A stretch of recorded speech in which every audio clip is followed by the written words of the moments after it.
tu mets vers l'extérieur, plus ça affine, plus tu mets vers l'intérieur, plus ça arrondit. Comment je fais pour paraître plus affinée malgré ma prise de poids? Je sais que c'est le genre de vidéo que vous aimez bien. Je vous raconte aujourd'hui une anecdote sur ma prise de poids. Elle est complètement légitime, la question, comment j'arrive à paraître plus fine alors que j'ai grossi. Tous les matins, j'ai ma routine et je suis trop contente de l'avoir tenue. Je fous ma tête dans de l'eau glacée. Ça décongestionne de ouf mon visage. Je m'y suis tenue toute ma grossesse. J'étais trop contente. Après, ça va être au niveau de la préparation de ma peau. Quand j'applique mes soins, même le make-up, vous allez le voir, il faut que ça aille vers le haut.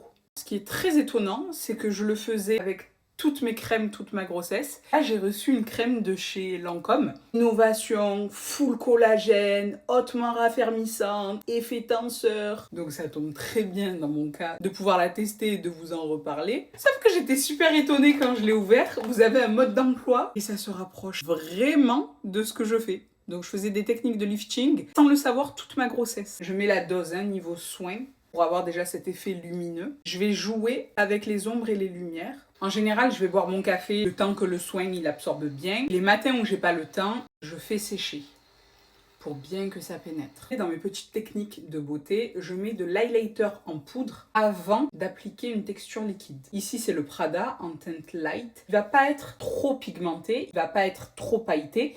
Et c'est précisément ce que j'ai besoin. Il n'est pas non plus trop poudreux. Je viens le positionner sur l'ossature de ma joue, l'arcade sourcilière et le sommet du front. Là où la lumière, elle tape, finalement. Juste avec ça, regarde comment l'effet lifté, relevé de ma pommette par rapport à l'autre côté. En plus de l'effet lumineux que je recherche. Fond de teint, il n'y a pas de technique particulière. Ici, c'est la nouvelle version du Luminous Silk de chez Armani en teinte 7.6. Peut-être que le 7.1 irait mieux dans mon cas.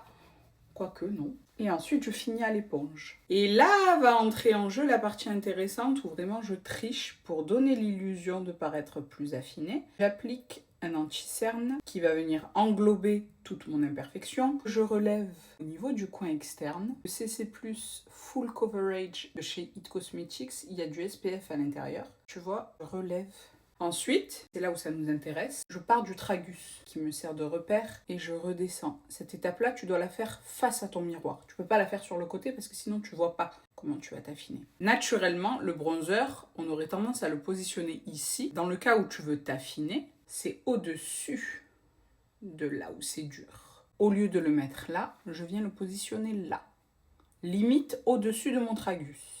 Je me place de face et je viens l'estomper. Mouvement circulaire pour éviter de faire une tache. On veut créer une ombre. Donc le meilleur moyen de créer une ombre, c'est de faire des mouvements circulaires. Je viens estomper mon anti-cerne au niveau de mon tragus. L'idée, c'est de créer entre les deux un contraste suffisamment important pour affiner le visage. Et en dernier, je fais mon anti-cerne qui ne plus avoir cette ombre en dessous. Le fait d'avoir cette ombre visible, malheureusement, ça affaisse davantage mon regard et mon visage par extension. Dans le cas où tu n'es pas la team bronzer, liquide ou crème, c'est pas grave. Le processus reste le même. Tu fais juste attention de bien tenir ton pinceau par le haut pour éviter de faire une marque si tu le tiens par le bas. Tu vas mieux diffuser la matière si tu le tiens par le haut. Le blush, c'est pareil, je viens le positionner au-dessus.